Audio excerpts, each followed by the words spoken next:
All right, episode 39 with my good friend David Kalmusky. David's a fantastic producer, mixer, songwriter, guitarist from my neck of the woods, but now living in Nashville. He's been there for quite a few years now. He's worked with Journey, Keith Urban, Megan Trainor, Justin Bieber, John Oates, just to name just a few. And we sat and chatted about his whole life. I think you're going to really like this one. This is David Kalmusky.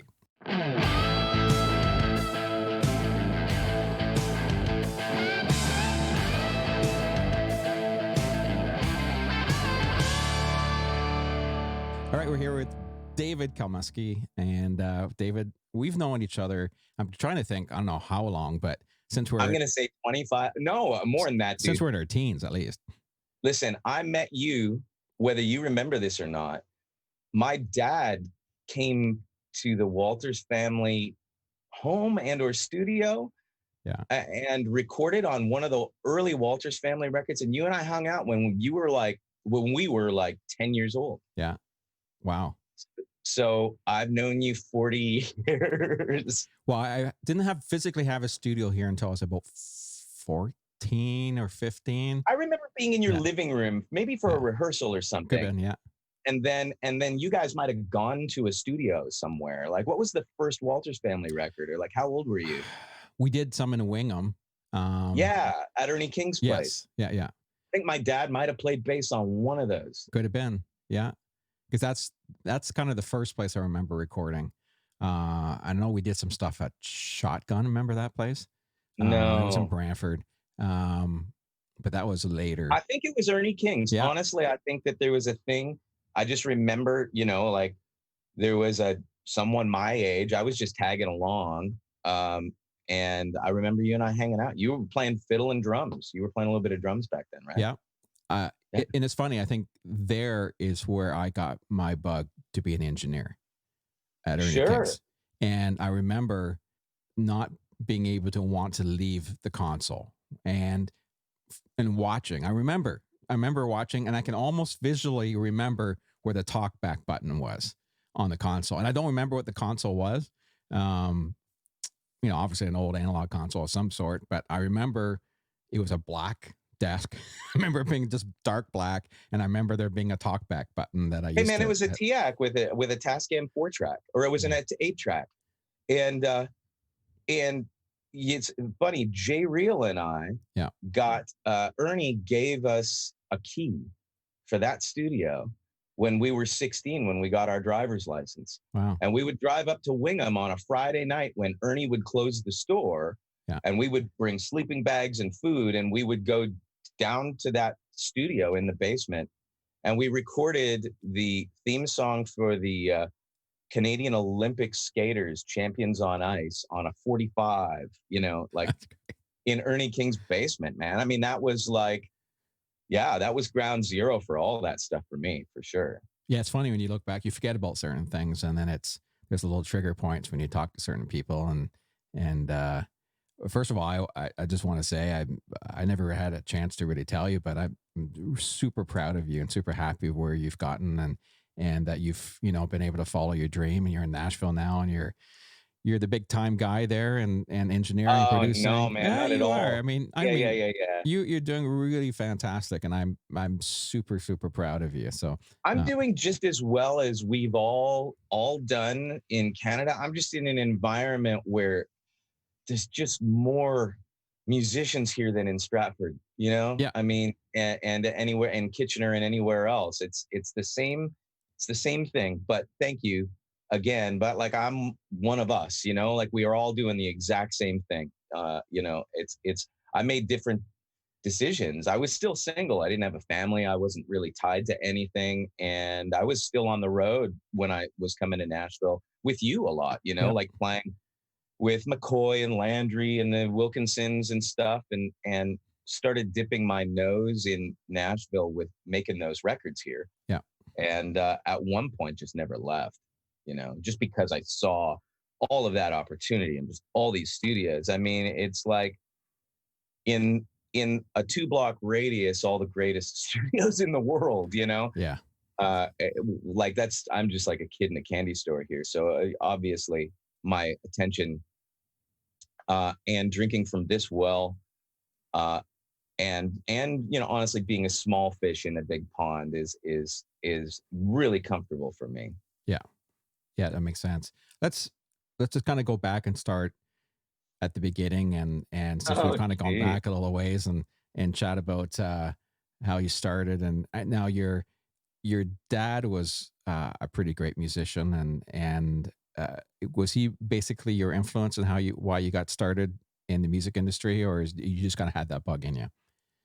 Yeah, I mean, he grew his dad, my grandfather, Jojo Kalmusky, was a sax player for the CJCS orchestra in Stratford, and in the Tony Cryan Orchestra, and they back up like Louis Armstrong and people that would pass through in the 30s and 40s and play the dance halls, the dance hall circuit. Yeah. And so my dad grew up in that in the late 40s, early 50s, and by the time he was in high school, he and Richard Manuel, later from the band, and John Till, later from Janis Joplin's band, they were just high school friends that had that was a band called the Rebels in Stratford that would rehearse in my grandparents' basement, my dad's basement when they were kids. Yeah. And they opened for Ronnie Hawkins at the Stratford Arena. They were all teenagers. Yeah. And Richard Manuel got a standing ovation twice as an opening band, and it kind of pissed off Ronnie Hawkins. It's documented in Levon Helm's This Wheel's on Fire. Actually, Levon, this is a little chapter, a little story in there where Levon tells the story about the first time they heard Richard Manuel. And basically Ronnie, that night hired my dad and Richard Manuel and John Till and the Rebels to go to Arkansas when they were teenagers. I think everybody was 16, so they were of age to travel. Yeah. And, it's great. There's all kinds of history and books and stuff about that. They stole Ronnie Hawkins' Cadillac one night and got pulled over by the police and ended up in jail in Memphis. And they broke into Elvis Presley's, Graceland while Elvis was shooting Blue Hawaii and got caught by the security. And it's just like, They were just a wild bunch of teenagers. But you think about being 16 to 17 years old and having that experience, Yeah. By the time I was born, he had kind of gone through the Woodstock in the 60s and worked at Bearsville Studios. He worked in Nashville in the 60s with Cowboy Jack. He was in a band, The Great Speckled Bird, with Ian and Sylvia from out west, which ended up working with Bob Dylan and Neil Young. And they were just part of like a real folk hippie scene that was between Woodstock, New York and Stratford, Ontario. Quite honestly, there was a real connection between John and Richard Manuel and my father. And then I came along and Dad had settled in Stratford. We had a studio in the back of the house. So my earliest memories of being a toddler are literally crawling around like a little, console and a tape recorder and gear and a drum kit set up and recording and doing overdubs. And it's, by the time I could speak and ask for things, I wasn't asking for toy cars and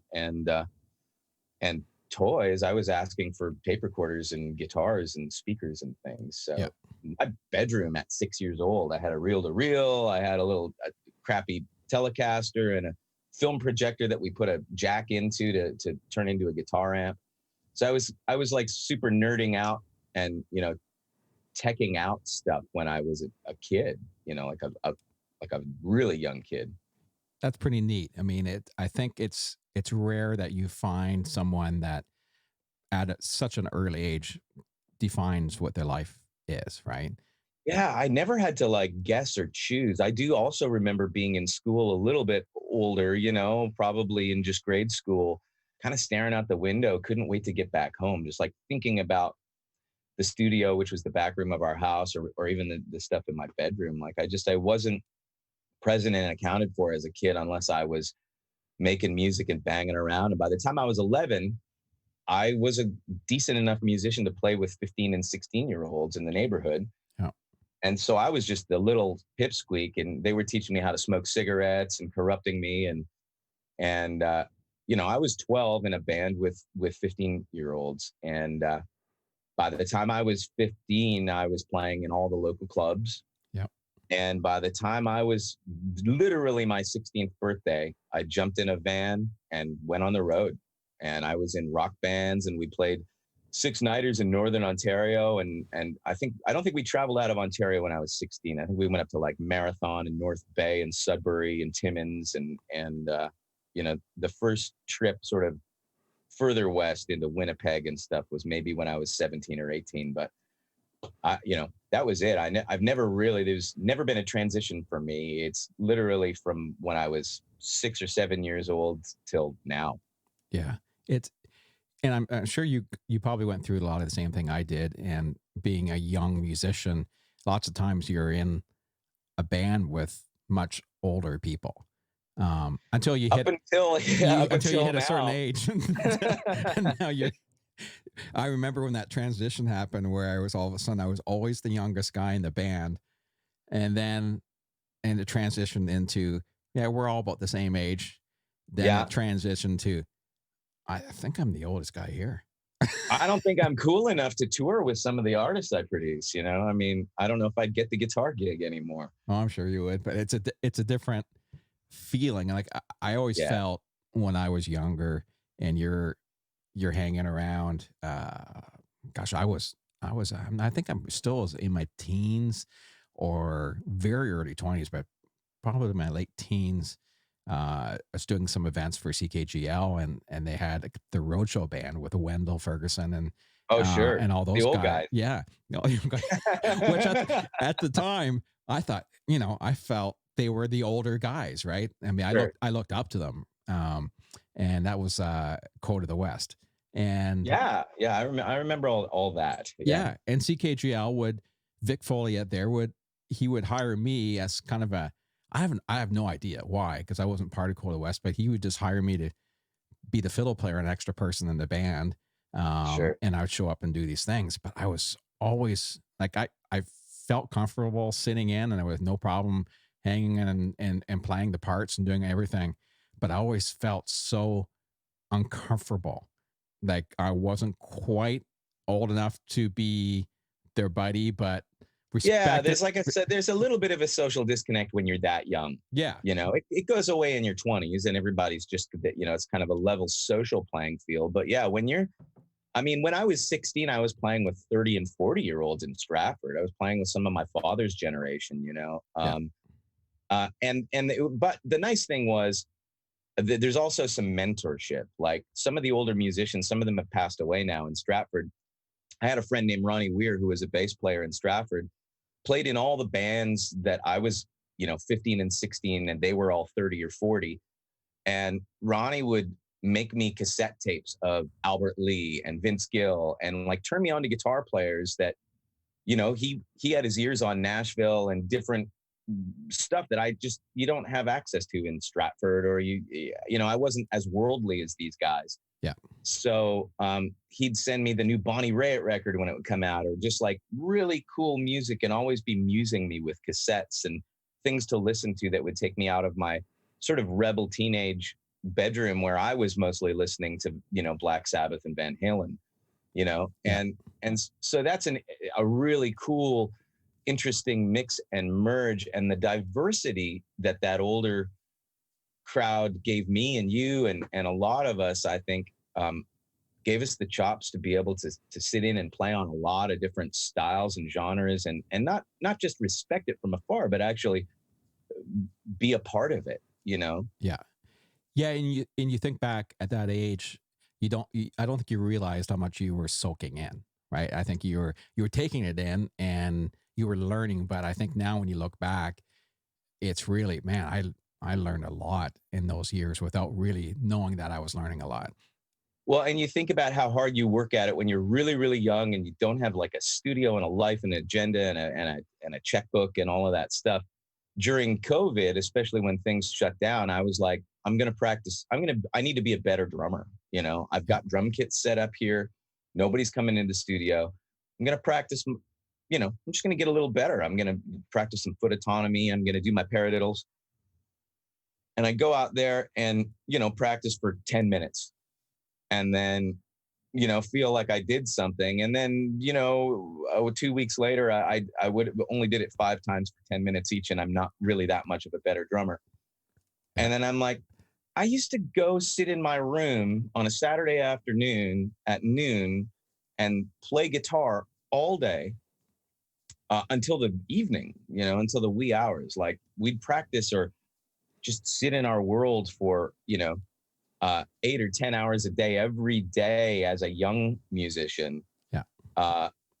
And we do that now, but our skill set is a lot wider. I do that now mixing and tracking and overdubbing and having a studio and engineers and interfacing with manufacturers and technology and endorsements and emailing all of the relationships associated with making records, from managers to A&R people to it's your world gets so much bigger that we don't have the time to really hone in and master things and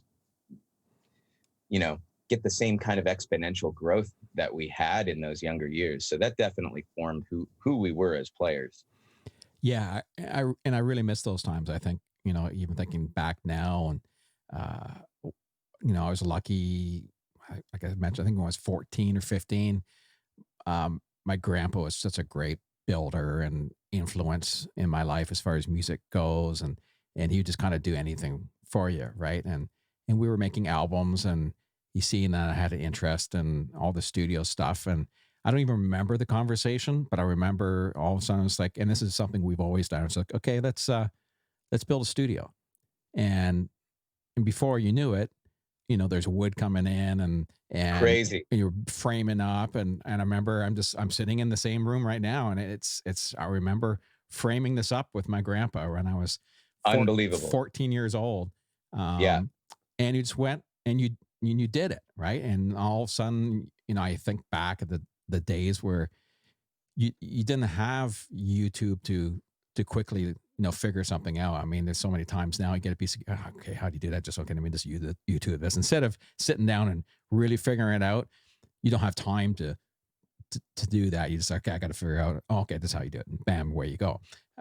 But then back then, you had kind of a manual for something, but you'd get I remember getting a Roland 707 drum machine, and you just look at it and kind of, okay, I have to figure out how you make a pattern, how you turn, how the MIDI works. You got to figure and out.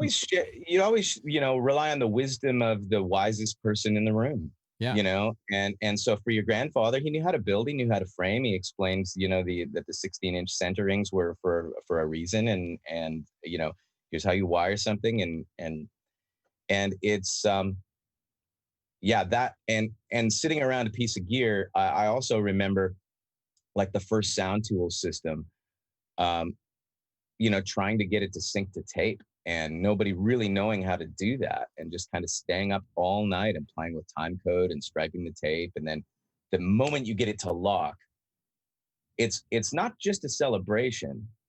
You're the guy. Yeah. You figure like you're the guy now that can dump vocals over to this computer and comp like on 4 tracks and manipulate and nudge stuff around and then fly it back. And so it's interesting. The world has definitely changed as to how we can learn. And it's why we've got 6-year-olds, on YouTube playing, virtuosically. It's like, where did the 10,000 hours go? Well, they got to cut to the chase, and genetically, I mean, that's just an obvious evolution of the human species when you see some of these kids playing. And I think they've always been there. It just now that you get to see them. I mean, we didn't have the chance to see them. I think there's always been those weird, I wouldn't call them freaks, but that's what we call certain musicians who are beyond, man, that's a freak musician or something. And I think they've always been there. You just never, if they weren't in your circle, you never knew about them. True. I guess it's like weather, tornadoes and CNN and news. And if anything happens on any corner of the globe, you get to see it right away. Yeah. And like ridiculous genius definitely, goes viral just because. Yeah. So back when you were touring up Northern Ontario, doing all that type of thing, what did that lead into? What was your next step kind of after being on the road and at 16 or so? What was school like then? Were you, Were you in school? Were you out of school? You know, it's this, like, I don't want to brag on this, like, kids that are listening to this, stay in school, man, you know, whatever. But I have a grade 7 education. Like, I just never really went to high school. I showed up on picture day once, like, and so there was a common room committee at Northwestern. Mm-hmm. And so you know how the chess club and the AV club, there was a committee called the Common Room Committee. And what the Common Room was a room in the basement of Northwestern that's now a gym or something. Yeah. That was a cigarette smoking room. So I was in the cigarette smoking club, which was just, we listened to AC/DC and smoked cigarettes. And this was like a school sanctioned club, you know, where all kinds of nefarious activity would take place. And so I was on that committee, and I showed up for picture day. So I am in a yearbook somewhere. But Northern Ontario, being a teenager, you know, playing in some rock bands. When I'd come back to Stratford, I'd play in some country bands and some like local more things that were connected, I guess, to the club scene. So I was kind of growing those chops. But, you know, when I was 16, I found a recording studio in Listowel, which was Canada Sound Recordings. And I would take my high school band there, and I met the studio owner, Bill Knapp, would give me a key, kind of like Ernie King did with Jay, you know, and we'd record. I'd go in and record. And so that was always a part of my life. And even when I was on the road up north, I had a little Tascam 4-track that went upstairs with me with a hot plate. And I'd cook ramen noodles and make beats, you know, the modern day, or the old day equivalent of making beats. You know, I'd do these instrumental tracks and just write songs and record in my little hotel room as we traveled around. And then when we'd, you know, come to port, I guess, or land somewhere, because I lived in Edmonton and I lived in Calgary, and I lived in Vancouver and White Rock, and, you know, just kind of wherever the band was based for a lot of years, I would just be, you know, Kitchener for a long, long time for me. Yeah. Then I'd find a studio, like a real studio, and I'd go and record with whoever we were with. So I always wanted to produce the bands I was working with. I always encouraged original music, but I just didn't really break into the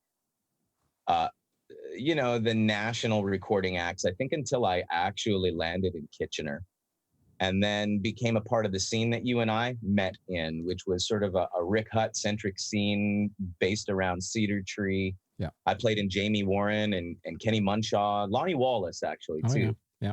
I was in Lonnie Wallace's band. I don't even know what year that was, but, you know, out of that directly, you and I ended up in John Landry's band together, probably the end of the 90s, right? Yeah.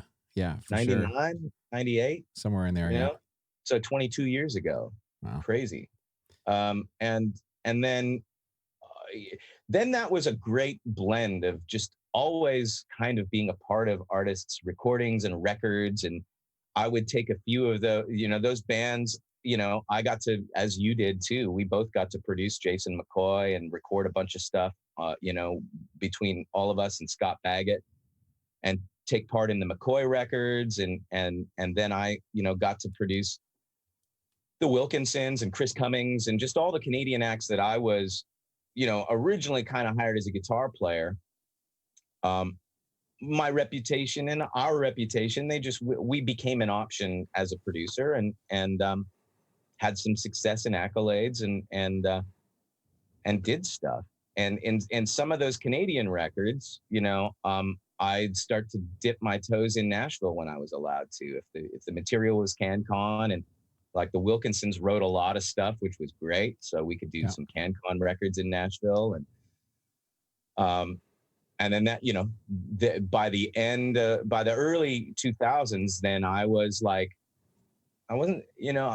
starting to keep a place here in Nashville in about 2005, you know, and still touring with, you know, Wilkinsons, Roadhammers, McCoy, Carolyn Dawn Johnson, just all the people that it's funny when you're one of us, we've all worked with all of those people eventually at some point. Yeah, because there's just not enough work with one of them to sustain you for the year. So you end up playing here, you end up playing, and there's not, I mean, it's a small pool of guys when it comes down to it. It's kind of like Nashville, but it's like if Nashville were an entire country from coast to coast. Yeah. So I remember, John Diamond, our dear, dear friend would be like, in Nashville, we've got like a 10 and a 2 and a 6, or, Monday we're at Blackbird, and Tuesday we're at Ocean Way, and Wednesday we're at Sound Emporium, and Thursday we're at Addiction.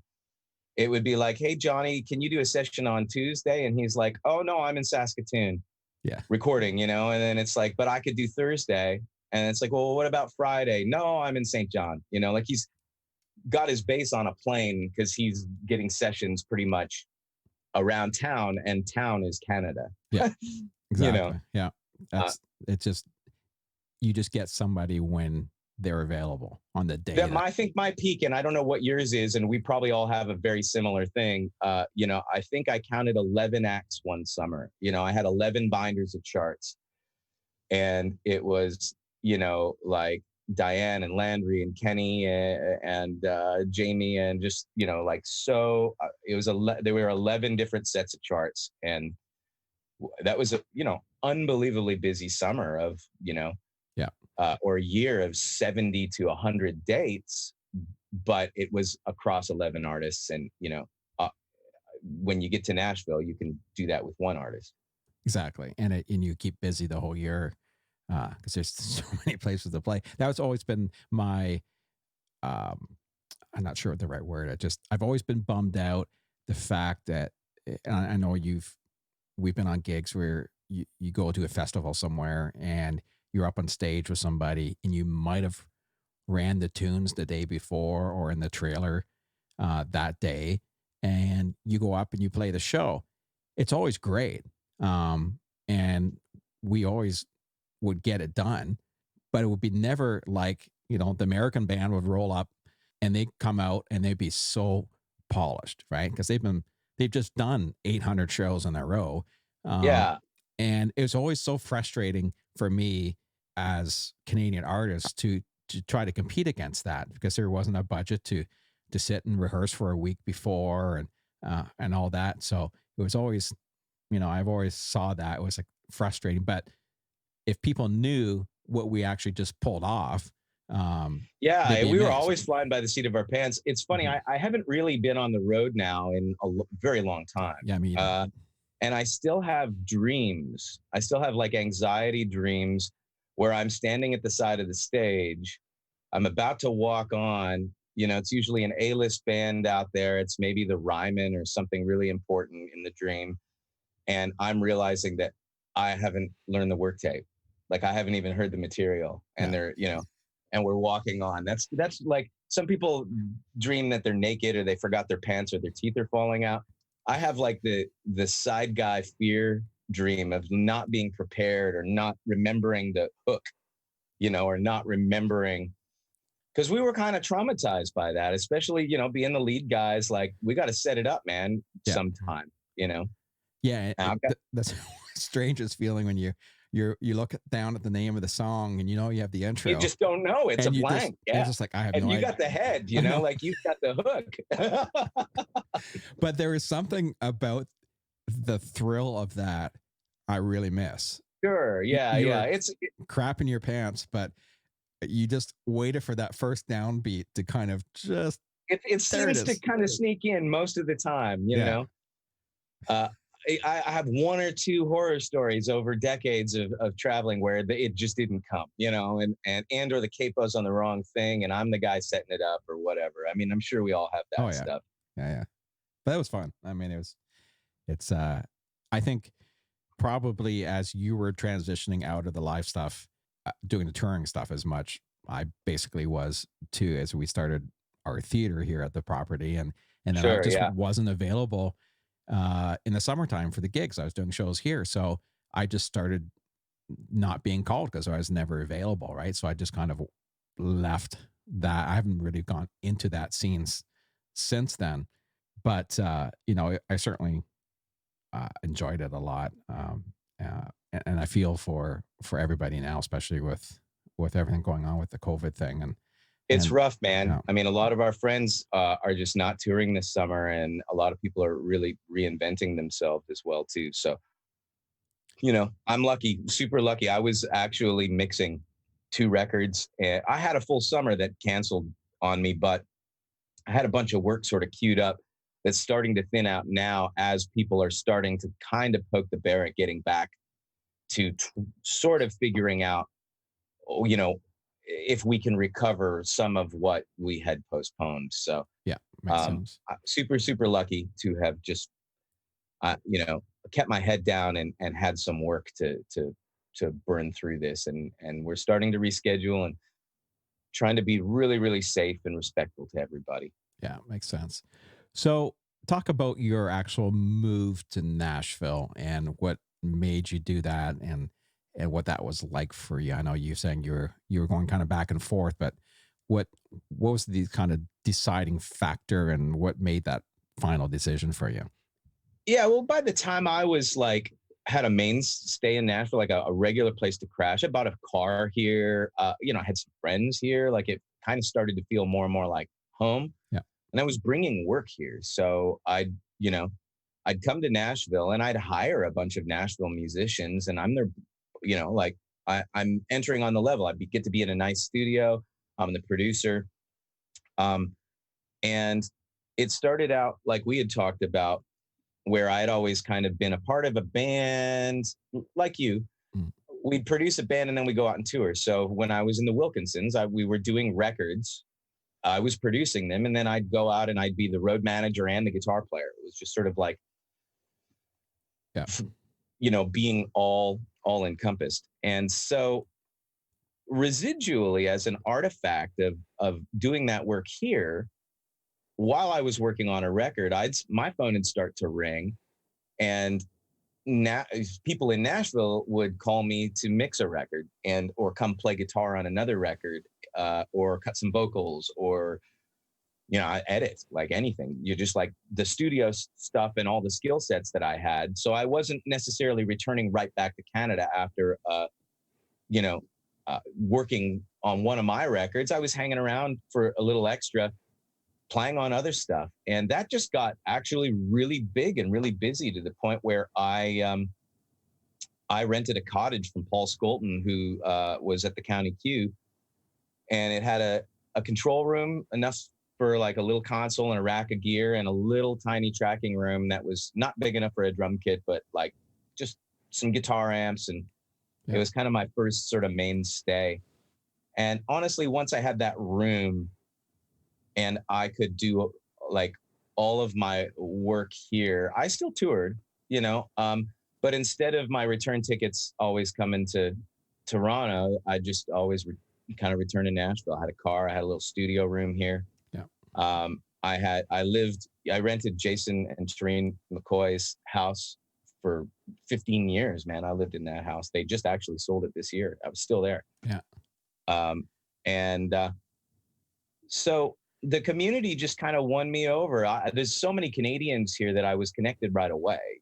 I mean, everybody, that comes here, we all know, Carolyn, Don Johnson, and Pat Conroy, and so many people that there's already kind of a community. Yeah. I was producing Emerson Drive sort of early before I lived here, and Danik and all of those guys were really established here. So I actually crashed at Danik's house for a while, sort of in the early years, actually like super early Emerson Drive, when they all had a little condo. They all, like 4 of them, lived in one little place on air mattresses, but they go on the road for 100, 200 days a year. And I had a key. So I would just come down and crash for free and just kind of like house sit for the Emerson Drive guys. That's the thing is like going to LA or New York or other places, like not knowing anybody. I always sort of felt like, I would get in and do the work I was there for. I'd be a tourist for a day or two, but I wasn't connected to anything, and I'd leave. Whereas in Nashville, Mm-hmm. being, in the scene, in the circle we were in, I'd get into Nashville to do some work, and my lunch car to be full, the whole time I'm here. And it would be, just catching up with people. And I think that sense of community and connection just made it really, really safe. And so it felt like a hometown pretty quick. And all this music, man, like Monday nights, the Time Jumpers, and, you know, Tuesday nights would be Mike Henderson and you know, and just wow. Like I could go sit at Douglas Corner, a tiny little club, and just, you know, watch Bonnie Raitt sit in with Delbert McClinton. You know, it's just so over the top music, you know, that one too, you know, and still wins for me. I'm still enamored by it. Nashville is exciting, man. It's I love this town. I love this community. It's the people. Yeah, I think it's out of being in LA or New York or Nashville. I mean, they're all different, totally different, but you would see that Nashville would feel way more like home. You know, in a good place for you to settle in for sure. Yeah.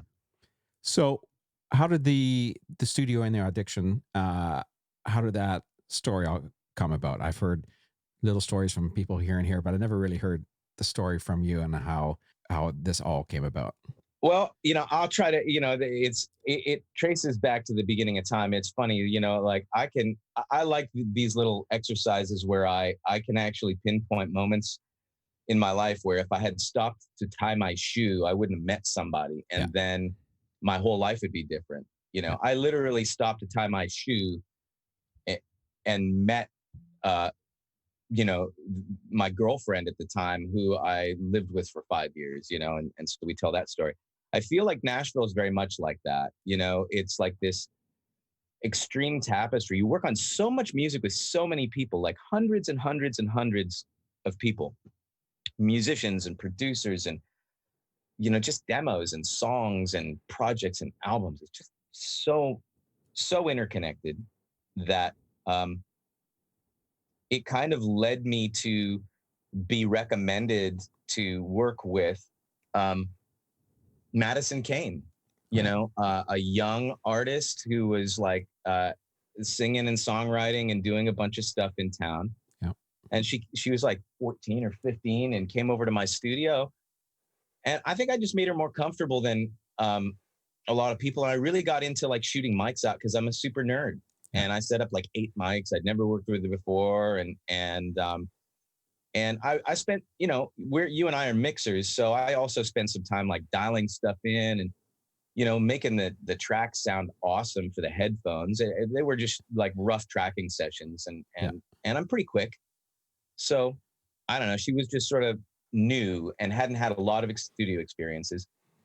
And we just hit it off as like, you know, working chemistry. And she was taking her work tapes home of the stuff we were doing and didn't even, you know, she told me her dad was a musician, but, you know, so is everybody, you know, in Nashville or whatever too, you know. And so she'd come back in the next day and go, my dad wanted to know who mixed this. And I said, well, it's just a rough, but like I did, you know, or whatever. And she's like, it's like, he thinks it's amazing. And like the vocal sound we're getting is spot on. And like the comps are really great. And like, I told him how, you know, how well this is going and he wants to come in and hang out. And so Jonathan Kane is her dad, came to the studio and sat on my back couch in my tiny little cottage in the back of the room. And I had no idea who he was. Like, I just didn't put 2 and 2 together. I knew who Jonathan Kane was, but he's like, hi, my name's John. I'm Maddie's dad, you know? And so we hung out for a day. We recorded some vocals. I played him. He wanted to nerd out with me. He wanted to hear the shootout session. So I pulled up the session where we sang on 7 or 8 different mics and I listened to a few different compressors and he's like, man, you and I have the same ears. We like all the same stuff, man. I would like absolutely pick the same things. And he came in the next day. It happened really quick. And he was like, listen, my band is doing a record. And man, you're just so great with vocals. And we've got a new singer. I'm, you know, would you cut vocals with us? You know, like the producer we're working with is really busy. He's got like 9 records on his plate and we need to hand this thing in. And so I was like, sure, man, you know, absolutely. And it was kind of in passing as we were walking out. It's funny, it all kind of happened simultaneously where I just said to him, you know, what's the name of your band? And he just kind of looked at me, and and John is my dear friend now. And so I could see the enjoyment in his face, the little smirk, the little twinkle in his eye when he, got to look at me and say Journey. Mm-hmm. And I was like, oh, cool. Like, Journey. And I'm like immediately thinking like, are you in some weird Cover tribute band? And I'm like, Jonathan Cain. Wow, this is Jonathan Cain from Journey, And so that's kind of how we met, Wow. Working on his daughter's stuff. And we did the whole Journey vocal session in my tiny little cottage. And I bring this rock star entourage, Neil Sean and John Cain, and they'd roll into town with their entourage of Maseratis and stuff, and then come into my tiny little cottage, and just kind of look around and go, should we go to a real studio? Just kind of not making fun of me, but whatever, man. I had a little room set up. Things advanced with the band's journey and my relationship with Kevin Shirley, who was the producer on that stuff.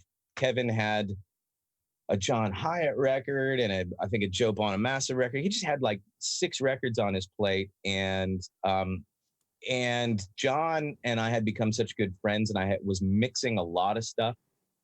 And they asked me to, with Kevin Shirley kind of listening in, asked me to do some test mixes of that Journey Eclipse record. Yeah.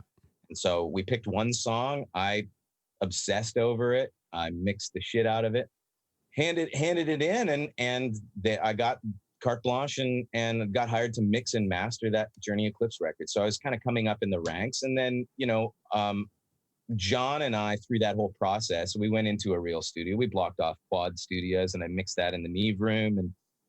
And basically, we just, over the vicinity of working on that record, John was moving to Nashville, bringing his family. He had this big studio in California with his console. And there was this little property that's right here that I found because I was lived in the neighborhood. I lived six doors down at McCoy's place. And we were talking about just buying this little cottage and he putting a little grand piano in it to have a writing room, and me having a little mix room or something. But then this property came up, and there was a big conference room on the back. It was actually the Tennessee Drug Awareness Council. Yeah. So it was rehab, basically. And it had this big kind of tracking room looking entity on the back of it. And it was pretty exciting and really cheap for back in the day. Go imagine, Berry Hill, Nashville property being cheap, but it was. Yeah. And John was like, let's buy this thing, man. Let's do this. And, John's bank account was a little different than mine, as you can imagine. So I'm like, well, I'm good for like one of the rooms. And he was like, look, man, I think we build our dream studio. We figured that if we're going to do this thing and break ground, John had, 200 tour dates on the calendar through 2010 and 2011. Yeah. And so we made a plan. We got together with Chris Huston, who recorded Led Zeppelin 2 and The Who, and he's built a lot of the great rooms in Nashville. He built the big boy room at the Sound Kitchen in Franklin, and I've always been a real fan of that room and Chris as a person. He's amazing. We got together. We designed the whole thing from the ground up. The plans had 11 revisions of the plans. We broke ground at the beginning of 2011, and we finished at mid 2012. And Cheap Trick was my first client, the first band I recorded in here. Emerson Drive was the first sort of full length record that we did in here. So my homage to my Canadian brethren and heritage. And it's pretty amazing to think that we've been here almost a decade now. That's great. What interesting story. I mean, it's like you said, it just wants you tie your shoe and then, you could have. Yeah, man, it's just all so connected. And so my friend Kim Tribble always says, Kim, right? Yeah. Kim's like, hey, I keep checking my mailbox, man. And I don't see any money. And I'm like, what are you talking about? He's like, I hooked you up with Madison Kane, you know, and it's like, well, yeah, but Hannah hooked me up with you. Don't I give him the money? You know, it's a kind of this little joke, you know, this joke of connections, you know, it goes all the way back, you know, it really does. I had a studio at McCoy's place, and like a little working area right in the house, and the water heater blew up. Oh, yeah. And exploded the ceiling, and the place was unlivable and needed to be renovated. And that forced me out into the neighborhood, driving door to door, looking for a little studio room to work out of. Yeah. You know, and so like I can keep rewinding on the story. And then I met Paul Skolton at County Q, who is like the patron saint of Nashville. He's just a real champion of engineers and talent and musicians and producers. Rented me a room that I couldn't really afford, so I could trade some guitar work and I traded some engineering work for him to have that room. Yeah. And, you know, and the reason why I met those Journey guys was kind of like being on that campus and getting introduced to Madison Kane. So, you know, you pull one of those little cards out and the house of cards falls down, you know. I mean, it's all so intertwined and connected. It's pretty amazing. Well, you know, if it wasn't that route, it would have been another route. You just don't know which route it would have been, but that's right. Just the vein that you end up going down. It's just my story, right? Like, it's just the story I have. But, yeah. No, it's fantastic. Yeah. So when you're in the cottage recording there, what were you recording on? What did you have for gear there? I had like one great rack, you know, that I had like I had a 1073 for vocal. I had a great vocal pass. So I had a 1073 and my ADL CL 1500 and a Manley Vox box. Yeah. Just trying to think of some of the gear that stayed with me, you know. I didn't have a console. I had a control surface. I had a Control 24. I had a, you know, Pro Tools HD Excel 3 rig. Yeah. I had a couple of nice microphones. And I got in early with the company Mic Tech, who is a very kind of an unknown global mic company. They don't, you know, as far as Canada goes, but they're a hometown Nashville thing. And Mike Ketchell, I got to meet him early and go over to the factory and listen to stuff and kind of alpha test some original hardware. And so I love those microphones. And it's funny. I mean, we shot out a bunch of mics just recently, you know, with some A-list artists, and I'm fortunate enough now to have some of the classic, ridiculously almost unattainable microphones. Yeah. And we'll put the mic techs up and they just sound pretty great every time, but sometimes they'll win, you know? And so I had a Mic Tech CV4 that was kind of my main thing. And I had a U47 that, was kind of like like the classic vibe, right? But like for the modern vocal, I was recording on a Mic Tech CV4, and I had all my guitar nerd stuff, you know. So I had lots of amps and guitars and things, but yeah, pretty humble gear list, you know. And moving into the studio you're in now, let's talk a little bit about and you got a crap load of gear, I know, but talk about kind of your bass kind of setup there. Well, it is a little crazy. I've built my dream mix room over the last decade, and I've collected gear and I've sold cars. And like I said to you before we started rolling, if you come to my house, I have a table and a lamp, you know, and a bottle of Perrier and a plant. That's it. You know, my focus, you know, Nashville is such a great place for gear. So John's console in Studio A is a Trident TSM that was the TSM at the record plant Sausalito's Studio B. So Aerosmith, Fleetwood Mac, Jefferson Airplane, of course, Journey, Heart, Allman Brothers, all recorded on that console. It's kind of a famous, amazing rock and roll history desk. And I've never been like a resident of a studio. You know, I've worked in a lot of different studios, but I've never been on the same console every day, day in and day out. Now for a decade, but even back then for an entire year or even for an entire 3 months, you know. I think the longest residency I ever had, I rented the Neve room at Quad for 3 weeks, you know, in a row. So I got really familiar and fell in love with the EQs and the preamps on that console. And some of it was failing, and I hired a tech, and we started to rebuild some of it. And I found a parts console on through a gear broker, a local gear broker, for really cheap, because it was like the idea was to throw the frame in a dumpster and to send all the modules and parts to Nashville to just save on shipping costs. Yeah. And then something happened where the gear broker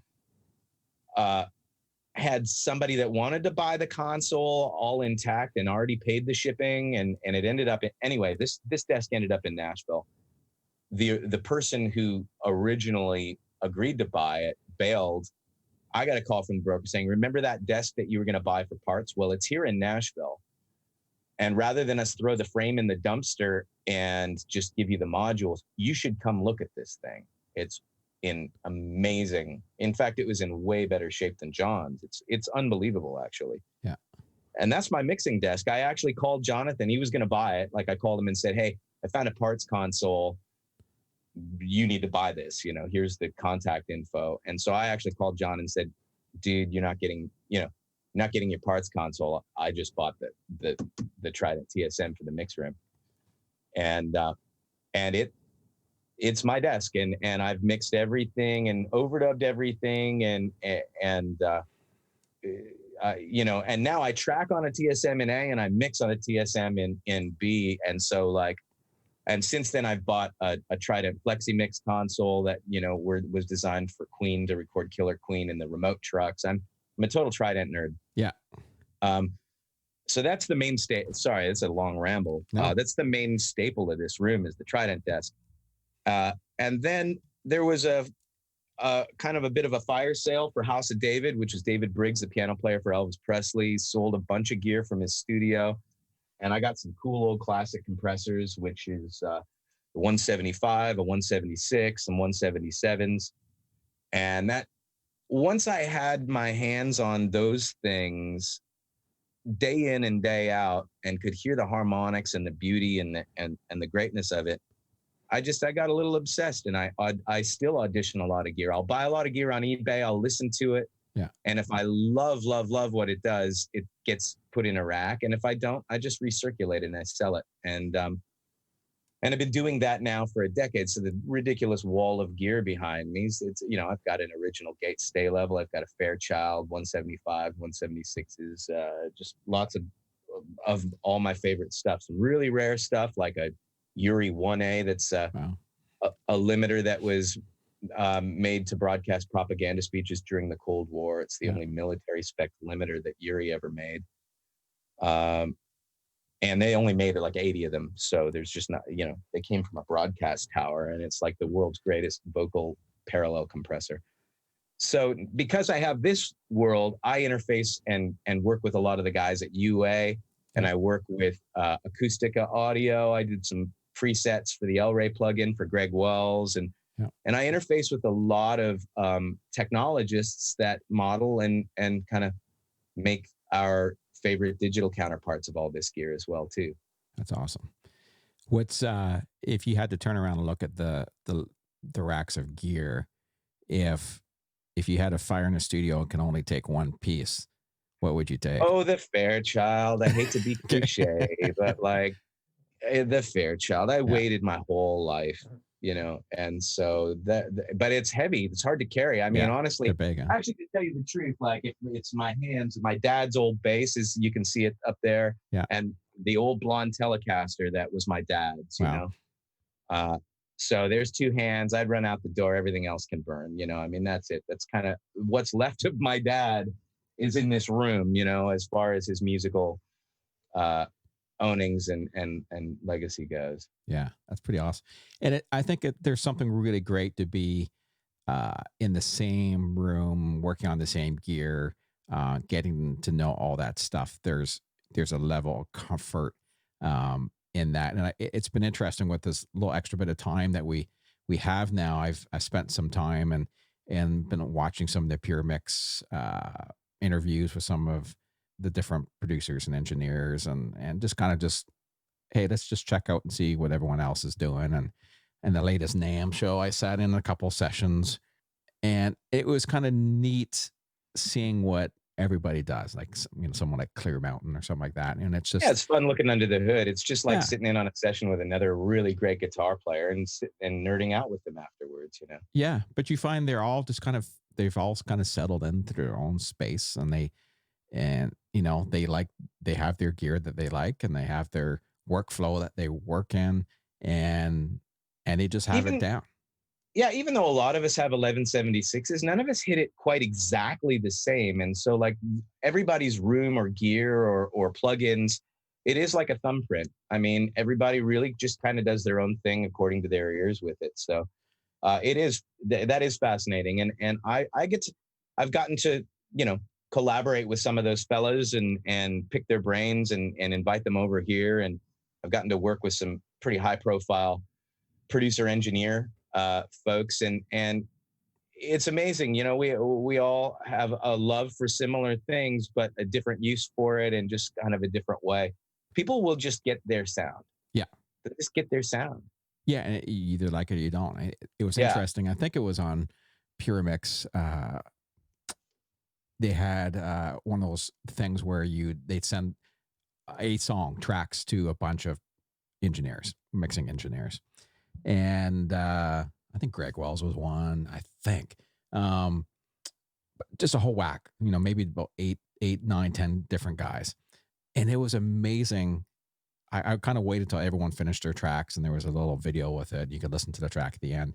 And the one night I was just kind of fooling around. Let's just jump to the end of the video for each of these guys and listen to their song, their version of the mix, one after another. And I was shocked how different each one sounded. Like completely different. And these were all AA guys, and they all have a completely different approach to it. And none of them are right, none of them are wrong. That's right. Music is so subjective. It's really interesting, and I mean, I love it. It's funny. I still think it's a good practice for me as a mix engineer. When I'm mixing, I have like this playlist that is my master fader. I always monitor through a master fader, like a track, an audio track at the bottom. Yeah. And that's my print track. So I print my 2 mix into there. But I can take it off of input and flip through playlists on there. And just like when I get halfway into a mix, I just listen to a wide array of other music. It doesn't even have to be relative. Like, it's just almost like a palate cleanse for eating. It's, just swishing some lemon Perrier in your mouth and spitting it out, and then going back to your mix for a second, just to see how muddy you are, how defined, what your stereo field is like. And it's like no 2 mixes are the same music and its full approach, from how the tracking engineer captured it in some of the same rooms, to how the guy mixed it, to the mastering engineer at the end. It's amazing to me how there isn't a sound, there, like, even if you're like really honed in on like a genre, and you're like, okay, I'm mixing something for pop country, Nashville, blah, blah, blah. And you go to the top 10 and you listen to that top 10, you won't find 2 that even sound remotely similar as any kind of imprint or something to go for. Some are organic, some are dark, some are really hyped, some are not. Some don't really sound very good to me. Some sound amazing to me, and it's just a personal preference. They're all top 10s. Yeah. So they've made it across the finish line. So I stopped comparing inside a genre. So if I'm mixing a country track, I'll actually A/B a bunch of great rock music or something different. Yeah. If I'm mixing a bluegrass track, sometimes I'll flip through some Katy Perry and some Taylor Swift, Welcome to New York, something very electronic and just something else. It's almost, my reference now isn't competitive for that reason that you bring up. My referencing is to shock me into some other palette cleanse spectrum, so that when I flip back to what I'm working on, it's just a sort of it's like fresh ears, man. If I could have fresh ears all day, I do so much. What I do for the first half hour I come into this room is so effective. I wish I could bottle that up and have that all day. Yeah. Yeah. It's like taking the first couple takes of a vocal track or something. It's yeah. And that's why it's good to walk away and come back the next morning. And then all of a sudden it sounds, I just did that the other day. It was later at night. I was working on this mix and it's like, I think it's pretty well there, but I know I have to listen in the morning. Sure enough, I came in the morning. It's like, no, it wasn't where that's I thought it. Yeah, was. exactly. You know, and it's like, so that's my closest trick I've found so far, which is the oldest trick in the book. And it's not a trick. It's, you're referencing things that aren't relative that sound amazing to you. Yeah. If you're mixing a folk record, listen to a heavy rock reference for a minute. You know, and then flip back in your speakers in your room to your folk track, and you'll give yourself little, like it wears off. It's like a drug or an immunity almost, like you get 5 minutes of fresh ears after that, not a good half hour like you do in the morning or whatever, but you do it enough and you can kind of get through the later part of your day. Usually I'll start doing that at around 6 or 7 p.m. and that'll get me through to about 9 p.m. and then I always check it in the morning, and then I'm so effective in the morning. It's usually I usually close mixes and only send them to the client after I've had a half hour in the morning to just, very moderate level, just tweak everything, and then I send it out pretty confidently. And it's interesting too, because even probably what you're referencing to is probably still, even though it's completely different, it's probably still stuff you'd like. Right. Stuff that I think sounds great. Yeah. And I actually keep a few things that are really, really, really successful that I think sound horrible. Yeah. Just in the things so that it's almost like I try to understand it. Like I have like 2 or 3 things in my playlist that to me, I'm shocked at how sort of muddy and undefined and overcompressed and a little distorted they are. And they don't sound good. And I feel like someday I might work on something. I need to be humble about stuff. And there are things that that are constantly revealed to me that were maybe over my head. And maybe I feel that way about them. Like I keep them around because I'm hoping for a reveal, or I'm hoping to understand them. Yeah. It's funny because I've been away from the studio for quite a bit and really getting back in and been seeing myself get back into everything I used to do my little bit younger years as far as how I listen and how I approach things. And I've always been a little bit thinking about the listener, right? As the person who gets it. And even this for live sound, I've been doing a lot of live sound, and you have a friend that comes out or someone who's not musical, but just enjoys music. They never leave talking about the mix. No, right? We do. I mean, that's what we're talking. You and I do, but the other thing that's interesting too is like I give this perspective once in a while. We've been here for a decade. I've had hundreds of artists, musicians, A&R people, label people, managers, publishers. Nobody really has ever asked me what compressor I used on the lead vocal. Yeah. Or what microphone I chose for the acoustic guitar. Like you and I would in hindsight, but not as part of the building experience, like as audio nerds in interviews and things like that. But the people who were actually here participating in it, the most common thing I get told about, the most common feedback is the candles and the chandelier. Yeah. Like it's just about the vibe. It's about the mood. It's about, the smell. This place is clean and it's familiar and it's comfortable and it feels like a home. And and that's probably the way you approach your mix too, right? You probably create it as, I look at it like that. I don't always, I throw things on. Here's my favorite compressor. This is my chain I like, but then I'll do something completely different. But it's more about how does it make me feel? Absolutely. It's a mood. Yeah. I'm in the mood business. Absolutely. 100%. In fact, even as a musician, my playing, a lot of players would comment, not that I was a bad player. I'm a decent musician, but everybody would comment about my tone.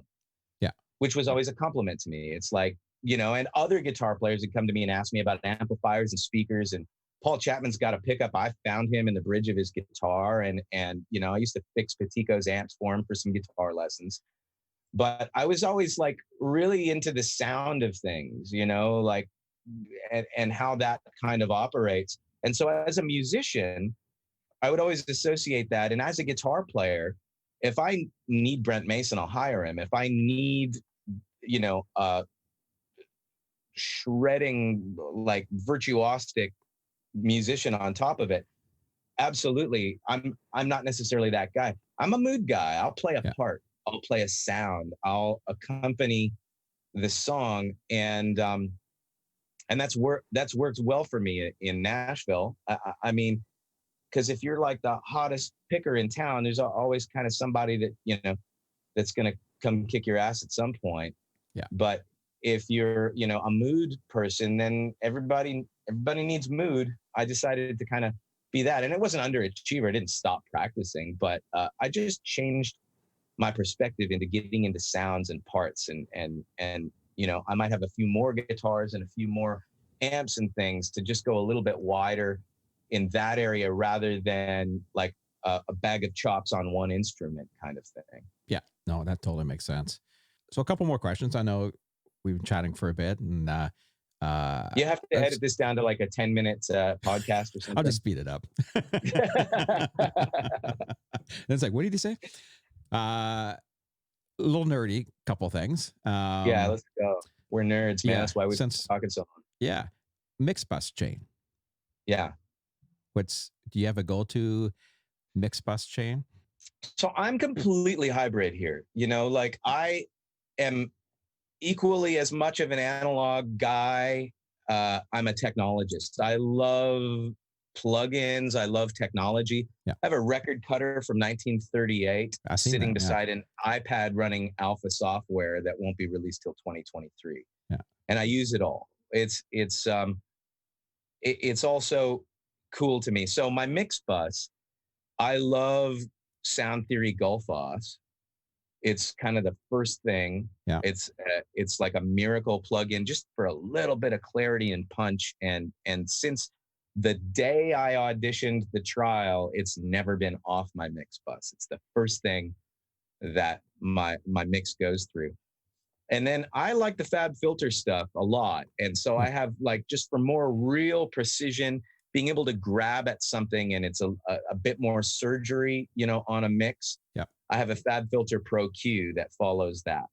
Yeah. And then that signal goes out a hardware insert. Yeah. It goes to the back of the room to a pair of, it goes into a Burl B52 converter. Yeah. And then it circulates through an analog matrix, which is a Tiegler switching box. And the cool thing about the switching box is it's all gold contact relays that can bring and order 8 pieces of stereo gear in and out of the chain and store that chain as a plug-in in your session. Oh, that's cool. So I have some different mix bus character things. Sometimes I use them all. Sometimes I use one compressor. Sometimes I use 2. But in that Tiegler box, there's a pair of Moog Airband EQs that are hardware in my rack. There's an SSL G-Comp bus compressor that's in the rack. Yep. There is a Trident 1978 bus compressor that's pretty rare that the company Trident made that's really rock and roll. And it's funny, compressors usually make things squishy. Anytime I put this thing on, it improves the transient. Somehow it takes mushy drums and makes them pop and tight without sounding like the mix is pumping and breathing. So it's a really fun, cool thing that I love a lot.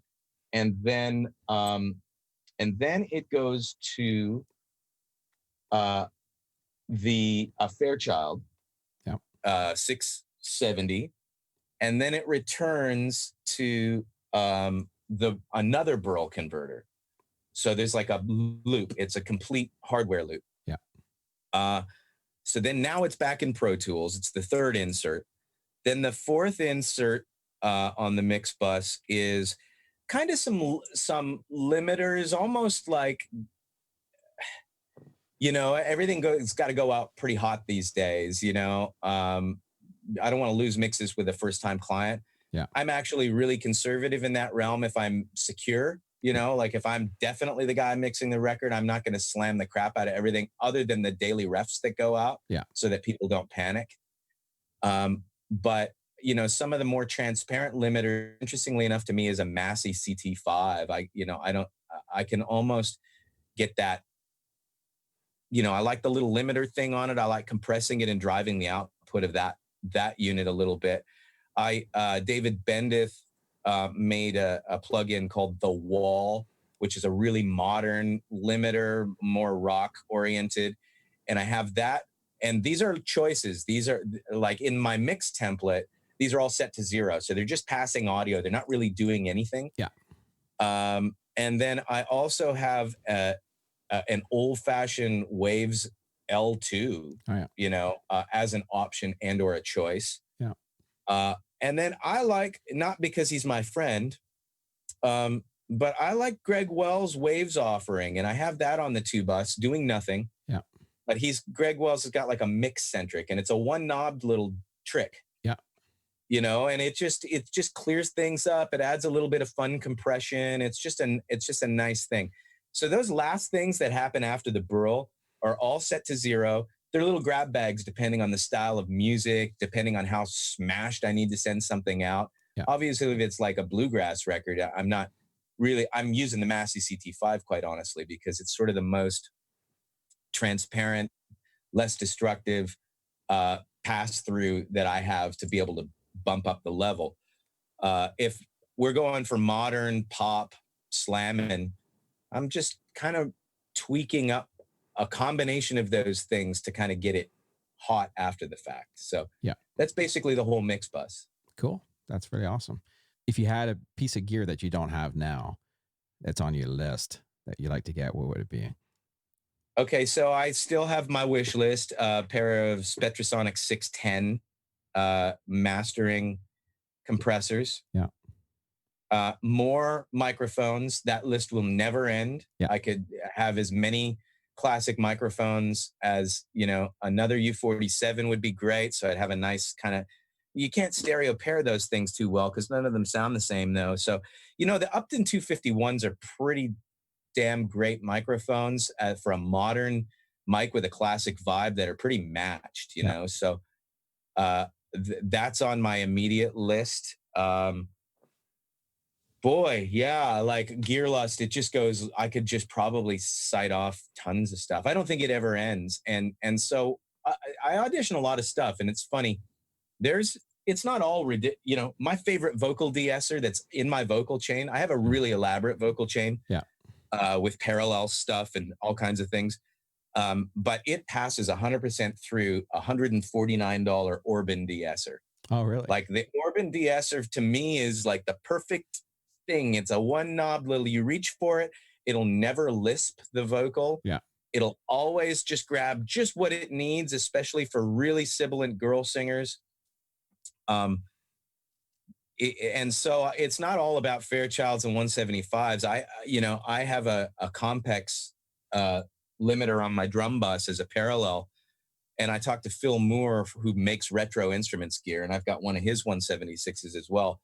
And Phil's a good friend, and he was like, so if you're a Compex guy, the same limiter chip, the same circuit is in those old Shure PA mixers with the 4 knobs on it, little PF42s. Yeah. And you can find one for $89 on eBay. In fact, I found one, and then I had to buy a rack faceplate for it that was $150. So the faceplate cost more than the piece of gear. Yeah. And it's my second parallel drum bus if there's ever a second drum kit. You know, like sometimes if somebody cuts like an old vintage kit in the verses and then a big modern kit in the chorus or whatever, and I can't really tell the difference. It really does do the same thing. My Compex, because it's a vintage thing, I, traded gear for it or whatever. It's probably worth $3,000 or $4,000, but the Shure thing I got for $89. That's awesome. If it's great, it's great. Yeah. And so this whole wall of gear behind me is stuff that I like. There's no museum pieces over here. There's nothing. I'm not a collector. Yeah. Everything is powered up and fired up, and Ethan and Greg and Alberto and the techs over here, we're firing signal and tone through everything. I have probably one of the largest spare tube collections in Nashville. Everything works. We keep it all working. And there are some things that to me don't make sense in here anymore. I don't want to diss gear, but like I feel like the SPL Transient Designer plugin does exactly what the hardware does, almost to the point where I dimed them both and I could get them to null between the plugin and the hardware. Yeah. And so why would I have 4 of them kind of designated that I couldn't recall when I can put as many of those plugins as I want? So as we move into the future, a lot of my plugins that I love are OEK Soothe on a vocal, because nothing exists in the analog realm that does that. I just got that a couple months ago. It's great. Yeah, Sound Theory Gullfoss on the 2-bus. It's genius. It's computer. It only exists in the box. And then I feel like if I start to have any analog gear that does get replaced by plugins, which is a lot. I've replaced a lot of stuff that I had in these racks 3, 4, 5 years ago with plugins. It goes away. And so my analog collection is becoming more and more eccentric and sort of specialized and unique sounding. Yeah, that makes total sense. Awesome. Well, I know I've taken a lot of your time. I know we could probably talk for another 10 hours on nerdy gear stuff, but it's been a pleasure catching up with you. And as I said, super happy that you're doing what you love to do and doing really well at it. And you got an awesome spot there. And I keep threatening to get to Nashville. I've been trying to come to town so many times, and something always comes up.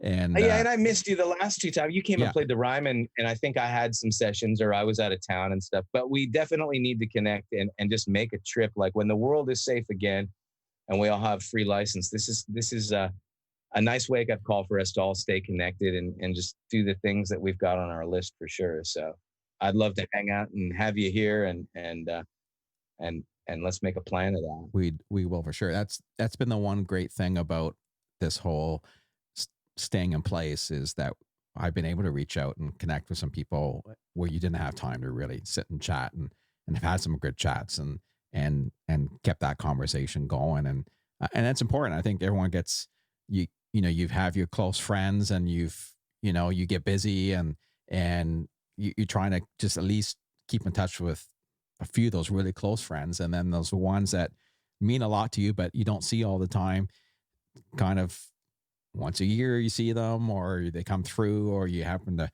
say something on Facebook or something, but it's never the same as having an actual, sit down conversation.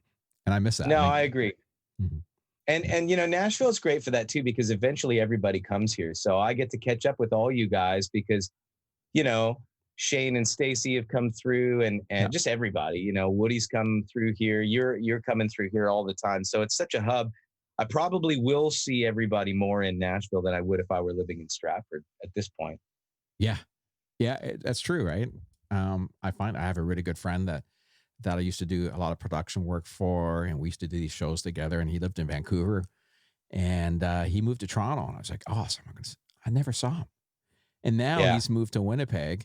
I've seen him more times in 2 years of him living in Winnipeg than I did like 10 years of him being in Toronto. Well, because everybody makes the effort now. It's like, hey, I'm in Winnipeg. Of course, we're going to like hang out. It's it's great. I've got my call list of every city of my friends everywhere. And when I'm there, we make a point. Whereas I think if they were in town, we'd probably go a half a decade without visiting each other. Yeah, it's true.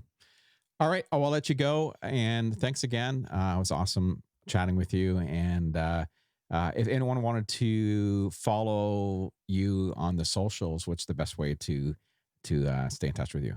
So I'm pretty lucky that I'm the only Kalmusky music maker. I got in early on all the domain stuff too. So like Kalmusky.com is my website. Facebook/Kalmusky is my Facebook. Instagram/Kalmusky is my Instagram. Twitter/Kalmusky is my Twitter. Yeah, awesome. addictionsound.com is the studio's website, so I'm associated with both of those things. But just Kalmusky, man. Type that into anything and you'll find me. Awesome. Well, good luck. Stay on the line for a minute. We'll say a proper goodbye, but I just want to wrap up the podcast here. And thanks again. And this is going to be a great listen to a lot of people.